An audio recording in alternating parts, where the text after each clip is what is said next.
Ice cream is one of the easiest places in the grocery store to spend premium money for a premium feeling, and still come home with a carton that is doing everything except actually being worth it. That is the trap. The packaging looks nostalgic, the flavor names sound slow-churned and comforting, the color palette whispers old-fashioned quality, and by the time you take the first scoop, you realize you did not buy craftsmanship. You bought branding, air, stabilizers, or a health halo compromise pretending to be a treat. And that matters because ice cream is not a survival food. It is a pleasure purchase. If you are paying for pleasure, texture, flavor, and trust should all show up. If they do not, you are not being picky. You are just finally auditing the category, the way companies hope you never will. The mistake most shoppers make is not buying bad ice cream. It is buying the wrong kind of value. Cheap is not always smart. Premium is not always premium.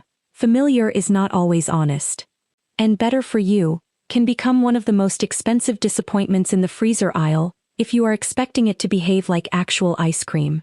So in this video, we are not doing fake outrage, and we are not pretending every carton needs to be 5 ingredients or made by monks in the Alps. We are doing something more useful. We are looking at 5 ice cream brands or product lines that usually are not worth your money, and 5 that actually are, based on the things that matter when you are standing in front of that freezer door. Product identity, ingredient logic, flavor honesty, texture trade-offs, and whether the price lines up with what is in the tub. Before we get into the brands, here is the audit framework that will save you money long after this video. First, check what the product actually is. If it says ice cream, frozen dairy dessert, light ice cream, gelato, or frozen dessert, that is not a cosmetic difference. That is the entire game. Second, read the first 5 ingredients, because that is where the product tells the truth. Third, look for whether the formula is building flavor or just managing texture. There is a big difference between a carton that uses a restrained amount of stabilizer to support dairy, and one that feels like it needs an engineering team to hold the scoop together. Fourth, ask whether the brand name is doing more work than the ingredient list. And fifth, never assume a brand is good or bad across the board. Some brands have one product that is a solid buy, and another that is coasting on reputation. That last point is where a lot of people lose money. Let's start with the 5 that usually do not earn the price, the shelf space, or the trust they ask for. The first one is Blue Bunny Homemade Vanilla, and the reason it lands here is not because every Blue Bunny product is automatically terrible. It is because this is the perfect example of why shoppers have to stop reading the front of the carton like a bedtime story. Homemade vanilla sounds rich, slow, creamy, maybe even eggy. But this product is sold as an artificially flavored frozen dairy dessert, not straight ice cream. That distinction matters. When a brand leans into the language of comfort and tradition, while the product category itself signals a different standard, that is your first red flag. This is not about snobbery, it is about clarity. If you are buying a tub because the name promises an old-school vanilla payoff, then the product should not immediately start negotiating that promise down. Once a carton steps out of the ice cream lane and into frozen dairy dessert territory, while still using the emotional language of homemade indulgence, you are paying for mood more than substance. That is not a great deal, that is a trust gap. Here is the bigger shopping lesson inside that carton. A lot of family-sized freezer staples survive on one thing: they feel safe. They look like the ice cream you grew up with. The lid, the font, the flavor name, the bright freezer familiarity of it all. But if the category label is already asking you to lower your expectations before the spoon ever hits the product, then the value proposition starts slipping. This is where ordinary shoppers get quietly overcharged. Not because the carton is the most expensive in the aisle, but because it is asking you to treat compromise like comfort. And once you notice that, you start seeing it everywhere. The second brand that usually is not worth your money is Friendly's Vanilla Bean. This one is especially revealing because the flavor sounds so simple. Vanilla bean is supposed to be one of the easiest ways for a brand to prove it respects ingredients. You do not need fireworks. You need dairy, sweetness, vanilla, and enough confidence not to overbuild it. But Friendly's Vanilla Bean comes in with milk fat and non-fat milk, sugar, corn syrup, sweet cream buttermilk, whey, then less than 2% vanilla extract, natural flavors, wear gum, mono and diglycerides, ground vanilla beans, xanthan gum, and carrageenan. And right there is the issue.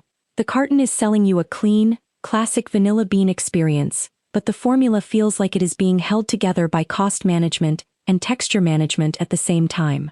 That does not mean it is inedible. It means the emotional pitch and the ingredient logic are out of sync. When people buy vanilla bean, they are often trying to trade up a little. They want something that feels more intentional than generic vanilla. They want those little specks to mean something. But specks can be visual theater if the rest of the build is leaning hard on corn syrup, whey, and multiple gums.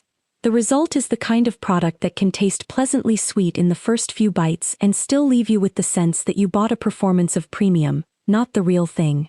That is one of the easiest ways to waste money in this category, paying extra for the image of simplicity while the back panel tells a more industrial story. Third is Halo Top Vanilla Bean, and this one needs a fair reading because it is trying to do something different. Halo Top is not pretending to be old-school super premium ice cream. It is selling a lower calorie, higher protein, lighter experience. If that is specifically what you want, fine, but if we are asking the question in the title, what is actually worth your money in the ice cream aisle, this is where a lot of buyers trick themselves. The pint says vanilla bean, the freezer position says treat, the price often says premium, and then the ingredient list tells you the product is built around ultra-filtered skim milk, soluble corn fiber, erythritol, cream, sugar, vegetable glycerine, cellulose gel, cellulose gum, inulin, stevia leaf extract, and more. That is not a simple compromise. That is a whole separate product philosophy. Again, that is not a moral judgment. It is a value judgment. If you want a light frozen dessert with a very specific calorie profile, buy it for that reason. But too many people buy products like this because they want to feel smart and indulgent at the same time. Then act surprised when the texture turns airy, the sweetness lands differently, and the aftertaste reminds you that food chemistry has entered the room. The problem is not that Halo Top exists. The problem is buying it under the wrong mental label. It is one of the most expensive ways to chase the feeling of virtue and the feeling of dessert in the same pint, and not fully receive either one. That is what not worth your money means here. Misaligned expectation. Premium price energy. Compromised payoff. Pause on that for a second, because this is one of the biggest mistakes people make in frozen foods. They think disappointment means the product was bad. Sometimes disappointment just means the product was never meant to deliver what you quietly expected it to deliver. And once you learn to spot that, you stop blaming your taste buds and start reading categories more honestly. The fourth one is Baskin-Robbins at home, specifically a flavor like pralines and cream. This is where the category starts getting very good at selling fun, while burying complexity. On the front, this kind of carton is all about abundance. Swirls, crunch, caramel, little Sunday shop fantasy in a freezer tub. But when you look closer, the ingredient story becomes a lot less charming. The caramel ribbon alone can bring in corn syrup, sweetened condensed milk, high fructose corn syrup, propylene glycol, sodium alginate, preservatives, natural and artificial flavors, and more. Then the broader formula adds corn syrup again, whey powder, cellulose gum, mono and diglycerides, guar gum, carrageenan, polysorbate 80, and color. This is not one small indulgent ingredient. This is a system, and that is the point. Once a product starts stacking ribbons, inclusions, coatings, textures, stabilizers, and artificial support elements on top of one another, you have to ask a simple question. Am I paying for complexity that improves the experience, or complexity that helps scale and shelf stability, while the brand story does the romance for free? Because those are not the same thing. Some loaded ice creams are absolutely worth it, but when the formula starts reading like a logistics document, and the eating experience still lands as merely sweet, creamy, and busy, the value collapses. You are not buying precision. You are buying commotion. This is a great example of why more going on does not automatically mean more worth paying for. The fifth one might be the most useful lesson in the entire video, and that is Breyer's homemade vanilla. Not Breyer's as a whole, this exact product line. And the reason it matters so much is because it proves that shoppers need to stop buying brands and start buying specific cartons. Breyer's homemade vanilla sounds beautifully safe. The word homemade does a lot of emotional work. It suggests eggs, cream, sugar, maybe a churned, thicker texture, maybe a straightforward recipe. But the actual ingredient list includes milk, cream, sugar, corn syrup, whey, egg yolks, vegetable gums, mono and diglycerides, salt, natural flavor, and annatto for color. That is a very different story from what the front of the tub invites you to imagine. Now, is that the worst ingredient list in the world? No, but that is not the standard. The standard is whether the product earns the name and earns the spend. And here, the issue is not one scary ingredient. The issue is drift.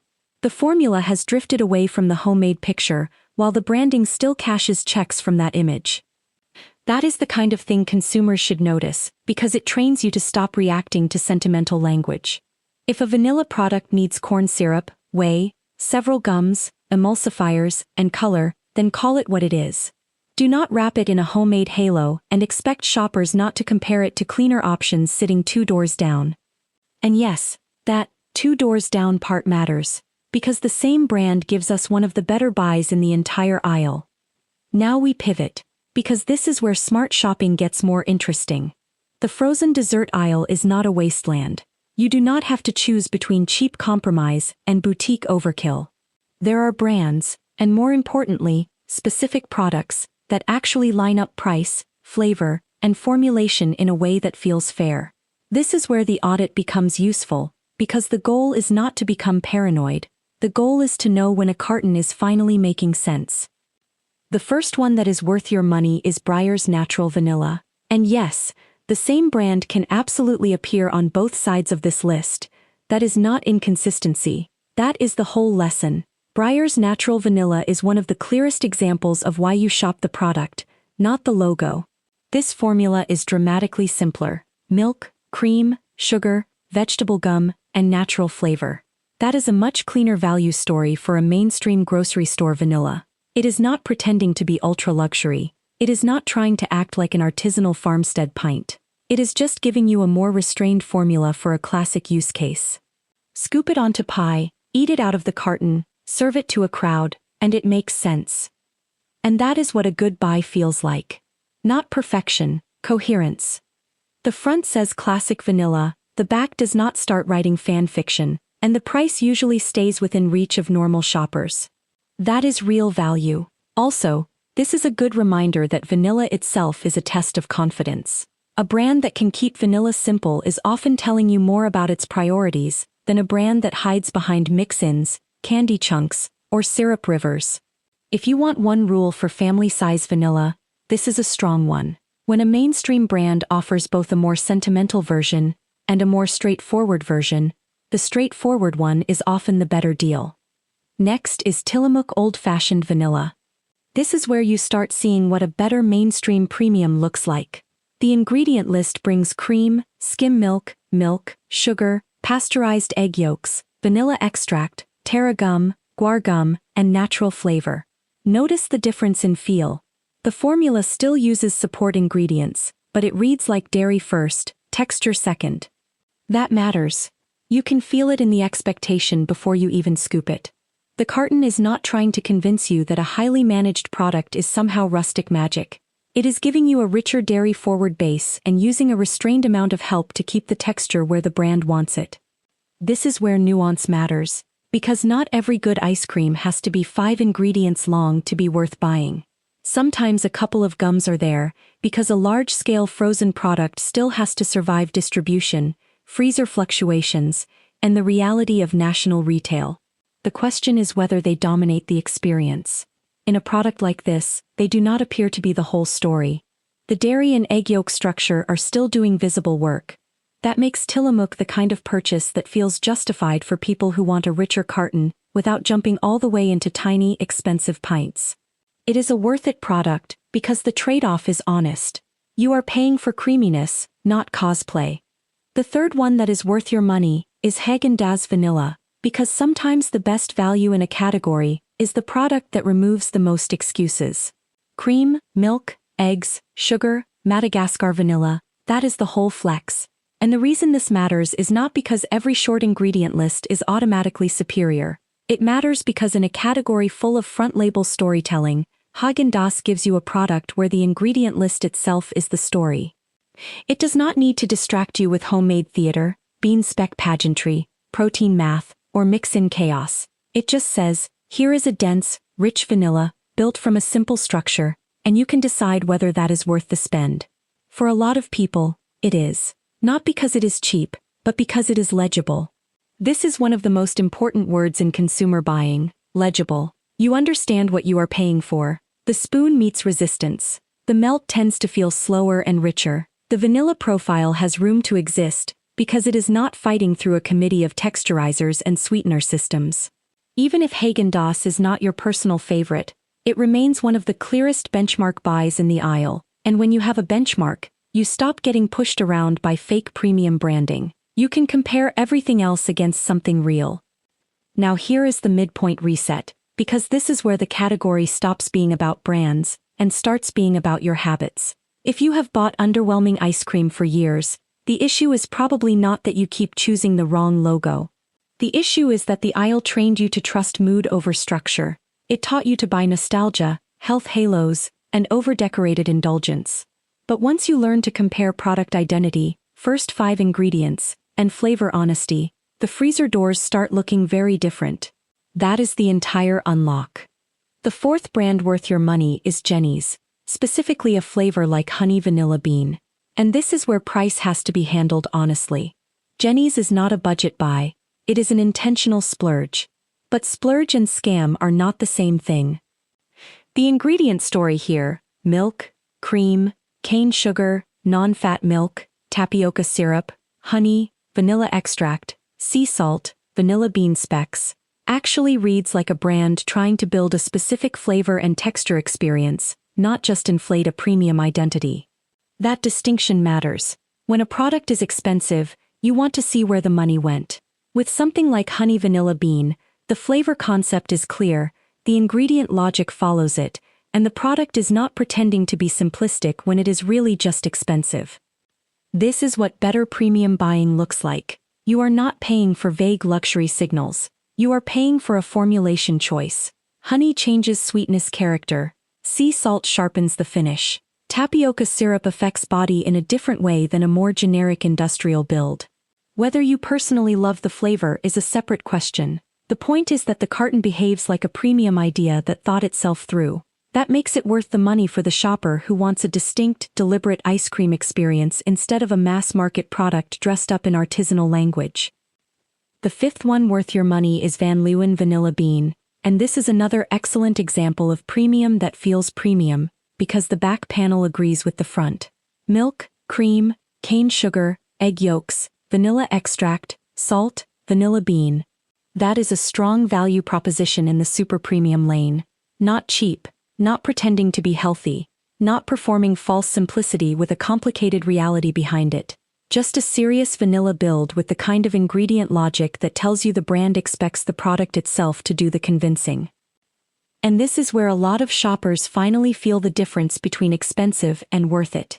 Expensive just means the price is higher. Worth it means the product gives you a clear reason for that higher price in structure, flavor, and transparency. With a vanilla like this, you can imagine the texture before the spoon hits. You can picture that dense, colder than soft serve resistance, the richer mouthfeel, the slower release of vanilla, the absence of that strange, diet dessert disconnect, or that overstabilized chewiness some cheaper products drift toward. That is a premium experience making a premium case. Even if it is not your everyday buy, it is a legitimate buy. So now we have the full audit: Blue Bunny Homemade Vanilla, Friendly's Vanilla Bean, Halo Top Vanilla Bean, Baskin-Robbins at-home flavors like Pralines and Cream, and Breyer's Homemade Vanilla are the kinds of products that often ask for more trust than their formulation really earns. Breyer's Natural Vanilla, Tillamook Old Fashioned Vanilla, Häagen-Dazs Vanilla, Jenny's Honey Vanilla Bean, and Van Leeuwen Vanilla Bean are the kinds of products that more clearly explain themselves and more fairly trade price for experience. But here is the deeper truth that matters more than memorizing any list. The ice cream aisle is not divided into good brands and bad brands. It is divided into honest cartons and confusing cartons. That is a much more useful way to shop. A brand can give you one product that is a smart, clean, sensible buy, and another that is floating on memory, flavor naming, and front label theater. If you only remember one thing from this video, let it be this: stop buying the story first. Buy the structure first. Here is the repeatable checklist. 1. Read the actual product category before you even look at the flavor name. 2. Scan the first 5 ingredients and ask whether the product is dairy-led or system-led. 3. In vanilla especially, be suspicious when the formula gets crowded, because vanilla is where brands reveal whether they trust ingredients or need help from image. 4. Do not confuse low-calorie engineering with classic ice cream satisfaction, unless that is specifically what you want. And 5. Never give a brand blanket approval or blanket rejection. Compare carton to carton, because that is where the money is won or wasted. That is how you stop getting fooled by freezer nostalgia. That is how you stop paying extra for a premium feeling with a mediocre payoff. And that is how you build a freezer that actually reflects what you thought you were buying in the first place. If there is an ice cream brand people swear by that you think is overrated, or one most shoppers ignore that you think deserves more credit, drop it in the comments. And if you want the next breakdown, we can do frozen pizza, Greek yogurt, coffee creamer, peanut butter, or the so-called healthy snack bars people keep paying luxury prices for.